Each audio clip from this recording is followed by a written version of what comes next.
This is the future.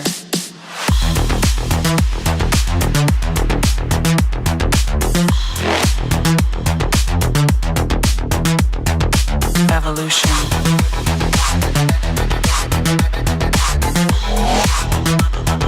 This is the future.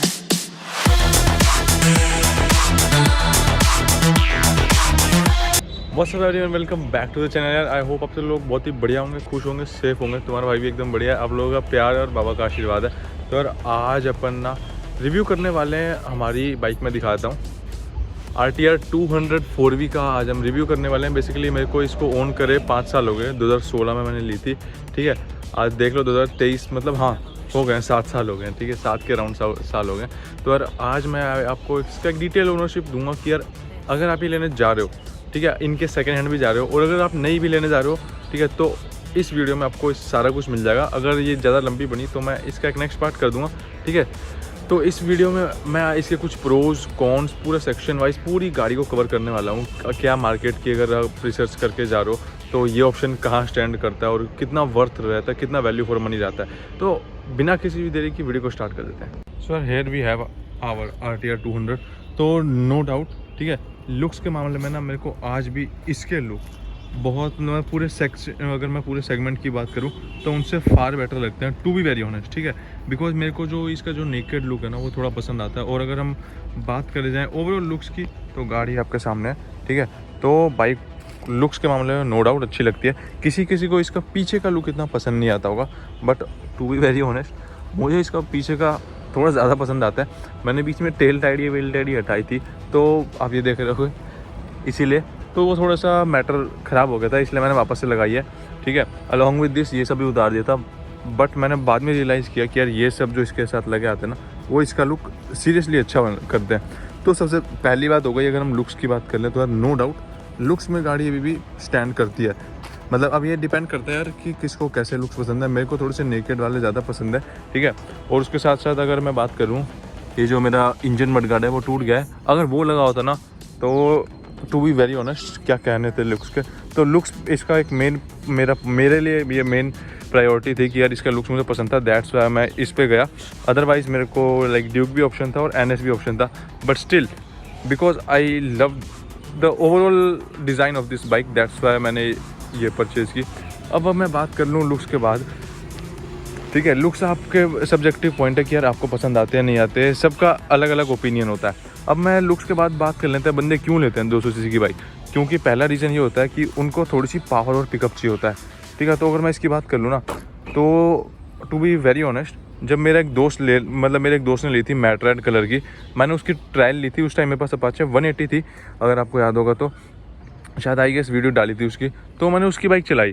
तो इसकी जो टंकी है ना, लाइक वो आपको काफ़ी अच्छे से प्रॉपर ग्रैस्प करती है, प्रॉपर आपकी लाइक टकीन आप, मैं कहूँगा तो आप काफ़ी अच्छे बैठते हो इस पर, रैदर देन अगर आप 180 रहते हो तो स्लिप मारते जाते हो। तो इसकी टंकी आपको अच्छे से ग्रिप करती है। ऊपर से इसके जो अंदर जो वाइब्रेशन है ना, मतलब ना बराबर है, ज़ीरो वाइब्रेशन मैं कहूँगा। हालाँकि अभी थोड़ी सी मेरी में क्या इशू आ रहा है, थोड़ा सा जो एग्जॉस्ट पाइप है थोड़ा सा लूज़ हो गया है, ठीक है। क्योंकि मैं ऑफिस जाते हुए फुटपाथ पे चढ़ानी पड़ती है, दैट्स वाई, ठीक है। इसीलिए मेरा मडगार्ड भी टूटा था। तो मैं जस्ट आपको बता रहा हूँ कि मेरे साथ क्या सिचुएशन है, क्या कंडीशन है, सो दैट आप उसके अकॉर्डिंगली अपना जज कर पाओ। तो इस वजह से ये टूटा था, तो उस वजह से थोड़ी सी बता रही है। Otherwise gem of a machine, engine refinement इस बाइक के अलावा और कोई बाइक नहीं देगी। ड्यूक अगर आपको रिफाइनमेंट देगी भी तो थोड़े टाइम बाद वो ड्यूरेबल नहीं है। NS की बात कर लूँ वो तो उसमें तो भूल ही जाओ, ठीक है। इसमें अगर वाइब्रेशन आती भी है तो भाई रेड लाइन पे आती है 8-9 हज़ार RPM पे, वो भी बस थोड़ी सी हैंडल में आती है। अदरवाइज़ आपको फुट पैक में तो ना बराबर वाइब्रेशन देखने को मिलेगी। अब ये डिपेंड करता है कि आपकी बाइक की कंडीशन कैसे है। मैंने फुल्ली मेंटेन रखी है तो अभी तक नहीं आती है, हाँ अब डिपेंड करता है। मैं वो बोलूँगा कि वाइब्रेशन नहीं है। तो अब लुक्स की बात कर ली हमने, ओवरऑल डिज़ाइन की बात कर ली, अब बात कर लेते हैं इसकी परफॉर्मेंस की। तो परफॉर्मेंस में ना नो डाउट मैं ये नहीं कहूँगा कि सेगमेंट से अच्छी है, बिकॉज सेगमेंट में आपको ड्यूक मिल जाती है, ठीक है, और KTM RC मिल जाती है, यही तो इसके मेन कॉम्पिटिटर है, ठीक है। अगर NS को ही मैं बोलूँ, बट NS इतनी मेरे को परफॉर्मेंस उसकी अच्छी नहीं लगी। मे भी ये हो सकता है कि जो मैंने चलाई थी वो बिकॉज ओल्ड मॉडल था, ठीक है, तो ये रीज़न हो सकता है। बट NS का मैं इतना नहीं कहूँगा, बट हाँ ड्यूक इससे ऊपर है। बट मैं बता दूँ वो कहाँ पर है, 0 से 60 और 0 से 70 तक ये ड्यूक को आगे नहीं जान देती, ये मैं एश्योर कर सकता हूँ। इसका एक्सेलरेशन और pickup best in the class है, टॉप ऑफ द सेगमेंट है, ये मैं कहूँगा। ठीक है, जितनी मैंने अपनी बाइकें चला के मतलब जो मैंने उस टाइम पे चेक किया था। आजकल की ड्यूक का तो आपको पता ही है यार, आजकल तो मतलब आरसी की भी फेयरिंग एकदम बेकार सी कर दिया। ठीक है, पहले आरसी इतनी सेक्सी लगती थी, अब तो मतलब क्या ही बताऊँ। जो नई वाला मॉडल आ रहा है आपके स्क्रीन पे आ रहा होगा, वो तो बहुत ही क्या बोलूँ। ठीक है, अब मैं बात कर लूँ परफॉर्मेंस की, तो यार इसका एक्सेलरेशन और pickup best in the segment है। और जो मेरा रीज़न था मैंने इसको क्यों लिया था, वो है ये चीज़। तो ये है भाई एग्जॉस्ट नोट इसका, मतलब उस टाइम पर भाई इस जैसी बेस्ट साउंडिंग बाइक नहीं थी। मतलब इस जैसी कोई भी बाइक साउंड नहीं करती थी जो थ्रोटल रिस्पॉन्स आपको ये प्रोवाइड करती है ना। लाइक थ्रोटल रिस्पॉन्स मतलब इन द सेंस, इसको अगर आप चलाओगे तो भगाने का मन करेगा, इतनी बढ़िया साउंड करती है। और भाई एक और बात बताऊँ, अगर आपने नोटिस किया हो किसी भाई के पास हो मेरे, तो जब इसका फ्यूल कम होता तो पटाखे भी बहुत गजब मारती है। तो ओवरऑल ना ये बहुत ही फन टू राइड बाइक है। आप चलाओगे, आपको हाँ फेस पे स्माइल लाने के लिए पावर डिसेंट इनफ है अगर आप सिटी में चलाते हो तो। अब मैं बोल दूँ ये किसको मतलब किसके फेवर में नहीं है, तो वो है अगर आपको पावर काफ़ी अच्छी लेवल पे चाहिए लाइक, तो आप ड्यूक पे जाओ। और अगर आपका जो है क्रूजिंग हाईवे पे है, बट मैं ये कहूँगा कि हाईवे के लिए भी बहुत डिसेंट इनफ है, 100 पे आराम से क्रूज़ कर लेती है। 130 145 तक मैंने इसको खींचा हुआ है, बट ये मैं प्रेफर नहीं करता कि आप भी जाओ। मैं आपको इसका दिखाता हूँ अभी तक की क्या टॉप स्पीड है। तो इसका स्पीडोमीटर भी मैं एक और रीज़न बताऊँगा, बट अभी नहीं। हाई स्पीड 140 है, मैंने बोला 145 है, तो 141 है अभी इसकी हाई स्पीड। ठीक है, एक बार मैंने 145 भी की थी बट वो ख़राब हो गया। आपको अगर मैं शॉर्टेस्ट टाइम भी दिखाऊँ ना, तो ये देखो 4 सेकेंड्स है। ये मैंने एक बार रीसेट किया था चेक करने के लिए, बट भाई लिटरली मैं बता रहा हूँ, ये 3.5 सेकंड में भी बहुत आराम से पहुंच जाती है। मैं तो रेड लाइट पर खींचते रहता हूँ तब 4 सेकंड दिखा रहे हो। नहीं तो भाई अगर आप प्रॉपर मतलब स्विच जो क्या कहते हैं गियरिंग अगर ढंग से की जाए तो 3.5 तक मेरा अंदाज़ा है कि ये पहुंच जाएगी प्यार से। और अगर हम ड्यूक की बात कर लेना तो वो यही अराउंड 3.9 या 3.7 ले लेगी। तो ये चक्कर है। तो ड्यूक से मैं कहूँगा कि पिकअप विकअप बराबर है, हाँ, बट टॉप एंड में ये गाड़ी कहीं ना कहीं थोड़ी सी मात खाती है ड्यूक से, एनएस से, तो वो है। हालांकि अगर आप यार ये ले रहे हो तो मेरा प्रेफरेंस तो वही होता है कि आप सिटी के लिए ले रहे हो, तो सिटी के लिए डिसेंट इनफ है, एकदम फेयर इनफ है। अब मैं बात कर लेता हूँ, तो यार हमने परफॉर्मेंस की बात कर ली है, अब बात कर लेते हैं इसकी बिल्ड क्वालिटी की। तो यार एक मैं बात बताना चाहता हूँ, ठीक है, बीच में क्या था, अपने ना भाई की जॉब लगी थी बेंगलोर, तो वो निंजा यहीं रख के गया था और ये वाली बाइक लेके गया था। ठीक है, तो उसमें आपको दिखाता हूँ मैं ट्रांसपोर्टेशन में, ये मतलब सोचो दिल्ली से बेंगलोर गई है बाइक, ठीक है, थ्रू रोड, मतलब क्या कहते हैं वो ट्रक के अंदर लोड करके गई थी। तो मैं दिखाता हूँ ट्रक में होता है ना, तो ये देखो थोड़ा सा यहाँ पे आपको क्रैक दिख रहा होगा। ठीक है, अलॉन्ग विद दिस एक क्रैक शायद यहाँ भी आया था, यहाँ पे है छोटा सा क्रैक है, ये रहा। तो आप देखो उसके बाद भी मैं ये नहीं कहूँगा कि यार बहुत डैमेज हुआ गाड़ी को, बट स्टिल मतलब बिल्ड क्वालिटी के मामले में ना मैं अभी भी कहूँगा बजाज तो आसपास नहीं है। ठीक है, पल्सर मैं कहूँगा, हाँ, मैं ये नहीं कह रहा कि वो बहुत ही घटिया है, बट इसकी उसके कंपैरेटिवली काफ़ी सुपीरियर है। अलॉन्ग विद दिस ड्यूक की मैं कहूँगा थोड़ी सी इसके टक्कर में है, बट वो इतनी रिलायबल नहीं है। थोड़े दिनों बाद अगर आप इंजन की बात कर लो ना, तो ये 7 साल के बाद भी इसका इंजन बटरी स्मूथ है। बट अगर सेम चीज़ हमने ड्यूक भी चला के देखी है, अगर आप ड्यूक के साथ बात करोगे तो उसका इंजन एकदम मतलब बोल उठता है, मतलब आप समझ रहे हो ना, थोड़ी सी कभी क्रैंक शाफ्ट की आवाज़ आ रही है, कभी कुछ ख़राब हो रहा है। तो टचवुड अभी तक तो ऐसा कुछ नहीं हुआ। एक बार मैंने इंजन का काम कराया था, मेरी जो बीयरिंग है उसका मैं बिल यहाँ डाल दूँगा, और वो थोड़ा डिटेल ओनरशिप रिव्यू में मैं डाल लूँगा। इसमें मैं थोड़े से इसके प्रोज एंड कॉन्स पे ज़्यादा फोकस करूँगा। तो इसकी बिल्ड क्वालिटी भी कहीं ना कहीं मार्केट में बहुत अच्छी है, मतलब मार्केट के हिसाब से काफ़ी अच्छी बिल्ड क्वालिटी टीवीएस इस प्राइस रेंज में ऑफर कर रहा है। ठीक है, इस वीडियो में मैं बेसिकली स्पेसिफाई कर रहा हूँ प्रोज। अगली वीडियो में मैं इसके कॉन्स भी डिस्कस करने वाला हूँ, तो उसको भी ज़रूर देखना। तो अब बात कर लेते हैं इसकी मेंटेनेंस की। तो मेंटेनेंस की बात करी जाए तो यार देखो, इसका जो बेसिक सर्विसिंग होती है वो अराउंड 1000 से 1200 तक की होती है। पहले जो इसमें इंजन ऑयल आता था वो लाइक इंजन ऑयल तो फुली सिंथेटिक ही आता है इसमें, बट अगर मैं बात कर लूँ पहले वो आता था 650-700 रुपये का, अब वो आ रहा है कहीं ना कहीं 850 या 900 रुपये का, क्योंकि रिसेंटली सर्विस कराई थी तो मुझे TVS में पता नहीं थोड़े मुझे लगा कि यार ये शायद रेट बढ़ गए हैं, बिकॉज जब मैं पहले कराता था तो थोड़ा सा सस्ता था। तो ये सीन है। और वहीं अगर हम KTM में, बजाज का भी इतना ही आता है बट KTM का थोड़ी सी मेंटेनेंस ज़्यादा है, ठीक है।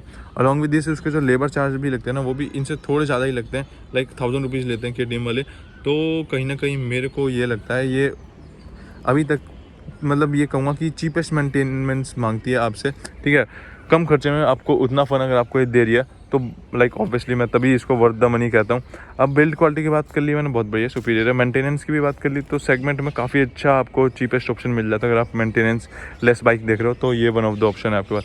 और अगर मैं लास्ट बात करूँ माइलेज कितना देता है, तो माइलेज अगर मैं इसकी बात करूँ तो ये अराउंड आपको दे देगा। अगर मैं जेन्युइन बताऊं तो ये मेरे को सिटी में 32 तक दे देती है, और हाईवे पे चलाऊं तो 35 दे देती है। सिटी में अगर आप इसको खींचोगे तो 30 तक भी आ जाती है, और अगर हाईवे पे मैं बता दूं तो अराउंड आपको इसकी माइलेज फ़िलहाल आ जाती है 32 के अराउंड। तो 32 kmpl इसकी अभी माइलेज आपको मिल जाती है। जबकि अगर हम कंपेयर करें ड्यूक से, ठीक है, तो मैं वही बोलूँगा कि उनकी माइलेज इससे कहीं ना कहीं 4-5 किलोमीटर लेस ही होती है। तो अगर आपकी रनिंग ज़्यादा होती है तो मैं प्रेफर करूँगा कि ये लेना, सो दैट आपका उतना फ्यूल पे, बिकॉज हम बाइक तो ले लेते हैं उसके बाद जो उसके खर्चे होते हैं, फ्यूल का खर्चा होता है, वो ज़्यादा मैटर करता है। तो इसकी रनिंग कॉस्ट बाकी बाइक से काफ़ी कम आ जाती है, ठीक है। अब हालांकि एक्सट्रीम एक्सपल्स भी आ रही है तो उनसे तो ऑब्वियसली थोड़ी सी ऊपर है, बट स्टिल मतलब मैं कहूँगा उनके तो बराबर की है। तो उस हिसाब से आपको पावर भी मिल रही है। तो ओवरऑल मेरा यही वर्डिक्ट है कि यार सब कुछ मिला के देखा जाए तो आपको एक कंप्लीट पैकेज मिल जाता है, मतलब। और जो कि अगर मैं अभी की भी प्राइस की बात करूँ तो अराउंड ये पड़ जाता है 1,60,000 नई आ रही है, ठीक है। और ड्यूल चैनल वाली लोगे तो 1,75,000 के अप्रोक्स वो आ जाएगी, तो जो कि नॉट अ बैड डील मैं कहूँगा। तो overall value for money product है अभी भी मार्केट में। तो यार अब मैं बताता हूँ मैंने क्यों ली थी। हालांकि ना उस टाइम मेरे को KTM बहुत ज़्यादा पसंद थी, क्योंकि मेरा एक फ्रेंड है उसका KTM RC है, अभी भी है, उसने उसमें पावरट्रॉनिक लगा रखा है, ठीक है। सिमिलरली मेरा जो बड़ा भाई है उसने भी ड्यूक ली थी, ठीक है। वो ड्यूक के साथ तो हमारा मतलब थोड़ा ख़राब सा एक्सपीरियंस रहा है, ठीक है। हमने भी उसको थोड़ा मोड किया, टॉप स्पीड ही डाली, बट हाँ वही है, वो उसका सीक्रेट कभी और बताऊँगा। तो उस पर क्या हुआ ना कि यार इंजन ही वो हो गया, तो अपने सोचा कि इतना खर्चा करने से बढ़िया है जाना दो इसको, कोई दूसरी बाइक देखते हैं। तो वो चक्कर हो गया था हमारा ड्यूक के साथ, थोड़ा ऐसा था, ठीक है। बट अगर आप इसकी बात करोगे ना तो ऑन एंड ऑल मैं ये कहूँगा बहुत ही बढ़िया बाइक है। बढ़िया इन द सेंस अगर आप एक यार लाइक देखो 200 cc के अंदर ना बहुत सारे स्टार्टर जो बंदे होते हैं वो बेसिकली आते हैं। लाइक अगर मैं बात करूँ यार बहुत सारे जो अगर यंग एंथुजियास्ट है वो एकदम स्टार्ट कर रहे हैं तो आपके लिए काफ़ी बढ़िया बाइक है। इतना एग्रेसिव भी पिकअप नहीं है, बहुत लीनियर डिलीवरी है, ठीक है। तो आपको इतनी कुछ इशू नहीं आएगी। ब्रेकिंग की मैं बात कर लूँ, हाँ मैं ये कहूँगा अगर बिकॉज जिस हिसाब से इसका पिकअप है, अगर ब्रेकिंग इतनी सी भी बढ़िया हो जाती है ना, 19-20 का फर्क है, अगर 20 हो जाती है ना इसकी ब्रेकिंग, तो भाई ये मानो ड्यूक फेल हो जाती है इसके सामने, क्योंकि थोड़ी सी कहीं ना कहीं ब्रेकिंग का लगता है, क्योंकि ड्यूक का थोड़ा सा ब्रेकिंग थोड़ी इससे अच्छी है, ठीक है। और उसका टॉप एंड इससे अच्छा है, थोड़ी सी कमियां हैं इसमें, हाँ। बट यही है कि अब ड्यूक आप लेने जाओगे तो आपको इससे अराउंड 60-70 हज़ार रुपये महंगी पड़ेगी। तो उतना गैप उसमें वर्थ नहीं है कि मतलब कि भाई 60 से 70 हज़ार रुपये लगा के हम ड्यूक पे जाए, तो उससे तो यही बढ़िया लगती है। तो यार अपना बताता हूँ कि उस टाइम पे मैंने ये क्यों ली, क्योंकि मतलब मैंने जब चलाई ना तो मुझे दिख गया कि गाड़ी में काफ़ी ज़्यादा पोटेंशियल है। हालांकि अपने पास ड्यूक भी थी, बट मैं देखो ड्यूक से मैं इसलिए कंपेयर कर रहा हूँ क्योंकि इसका सेगमेंट है, मतलब दोनों टक्कर में, तो लोग बहुत कंफ्यूज होते हैं कि 60 हज़ार रुपये देना वर्थ है नहीं है। तो मैं बताता हूँ best value for money bike है। अगर आप आज भी लेने जा रहे हो ना तो बहुत ही वैल्यू फॉर मनी पड़ती है। अगर आप बोलो इसके पैसे बढ़ा दिए गए हैं तो उसमें मोड भी डाल दिए गए हैं, ठीक है। तो वो बात है, इसमें ड्यूल चैनल ABS भी आ गया अब, ठीक है। जब मैंने उस टाइम पे ली थी तो ये पड़ी थी हमें 1,7 या 1,10 लाख, मतलब 1,10,000 रुपये की, to be very approx 1,07,000 something था, ठीक है। तो 1,10,000 के अराउंड पड़ी थी, 2016 मॉडल है, ठीक है। 16 दिसंबर का मॉडल है, ये बताता हूँ। तो उस टाइम के हिसाब से तो बढ़िया थी, और आज मतलब कहीं ना कहीं रेट काफ़ी बढ़ गए हैं बाइक के, तो भी मैं ये कहूँगा। बट हाँ इसके अंदर काफ़ी ज़्यादा ऐड ऑन किए हुए हैं, मतलब अगर आप कंपटीशन में देखो ना तो मतलब बजाज हो गया या KTM होगा, उन्होंने इतने ऐड ऑन्स नहीं किए जितना रेट बढ़ा दिया, तो वो वैल्यू फॉर मनी मुझे नहीं लगते कहीं ना कहीं। बट ये बाइक अभी भी वैल्यू फॉर मनी है, उस टाइम भी वैल्यू फॉर मनी थी, और मतलब one of the best bike in 200 cc segment आता है। तो अगर आपको अपने पैसे का पूरा निचोड़ चाहिए ना, मतलब आपके पैसे पूरे वसूल चाहिए, तो you can definitely go for it. Just blind your eyes and go for the TVS Apache RT या 200 4V। आजकल तो स्लीपर क्लच और काफ़ी अच्छी चीज़ें आ गई हैं इसमें, ठीक है। तो मेरा यही ओवरऑल रिव्यू है। आज के लिए इतने रखते हैं, मिलेंगे अगली वीडियो में। Till then take care.